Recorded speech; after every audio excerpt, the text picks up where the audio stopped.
तो आज मैं आपके लिए फिर से एक प्यारी सी कहानी लेकर आई हूँ बुद्धिमान मंत्री की। एक बार एक बहुत श्रेष्ठ राजा था, बहुत बुद्धिमान राजा था। उस बुद्धिमान राजा ने सोचा कि मैं अपने इस राज्य को आगे बढ़ाना चाहता हूँ और इस आगे बढ़ाने के लिए मुझे एक अच्छे मंत्री की आवश्यकता है। तो क्यों ना मैं अपनी सभा बुलाऊं और उसमें सबसे बुद्धिमान मंत्री को चुन लूं। इस प्रकार राजा ने एक सभा बुलाई और सभी को दरबार में बुलाया और एक सवाल पूछा कि आप सभी मंत्रीगण, आप सभी मुझे ये बताइए कि हमारे राज्य में कितने कबूतर हैं। अब क्या था, सबने अपने अलग अलग विचार बताने शुरू कर दिए। किसी ने कहा 10,000 हैं महाराज, किसी ने 7,000 कहा और किसी ने 4,000 कहा। परंतु एक मंत्री चुपचाप बैठा था। उसने थोड़ी देर सोचा, लेकिन वो चुप रहा। राजा ने पूछा, क्यों मंत्री, तुम सारे मंत्री अलग अलग जवाब दे रहे हैं, लेकिन तुम चुपचाप क्यों खड़े हो? अब भोलू राम मंत्री ने कहा कि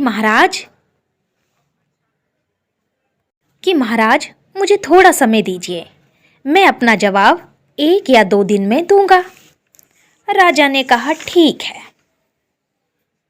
तीसरे दिन भोलू मंत्री दरबार में हाजिर हो गए और कहा, महाराज हमारे राज्य में 9,999 कबूतर हैं। महाराज ने कहा, क्या तुम सही गिनती करके लाए हो? भोलू मंत्री बोला, हाँ महाराज, यदि आपको यकीन ना हो तो आप गिनवा कर देख लो। सभी दरबारी हैरान होकर भोलू राम मंत्री को देखने लगे और भोलू राम मंत्री बड़ा हंसे जा रहा था। वो अपनी बात को कह के मंद मंद मुस्कुरा रहा था। लेकिन महाराज, उसने महाराज से कहा, लेकिन महाराज, जब आप गिनती करवाएं तो यह संख्या बढ़ भी सकती है और कम भी हो सकती है। राजा ने बड़े हैरानी से पूछा, क्या मतलब? मंत्री ने कहा, महाराज यदि कबूतर कम हो तो समझना कि कुछ कबूतर अपने रिश्तेदार से मिलने गए हैं, और अगर कुछ कबूतर ज्यादा हुए तो समझना कबूतर रिश्तेदार के घर से आए हैं। दरबारी बहुत तेजी से हंसने लगे, राजा भी हंसने लगे और राजा समझ गए थे कि वाकई में हम अपने राज्य में कबूतरों की संख्या ठीक से नहीं बता सकते, इसलिए राजा हंस रहे थे। राजा ने आगे बढ़कर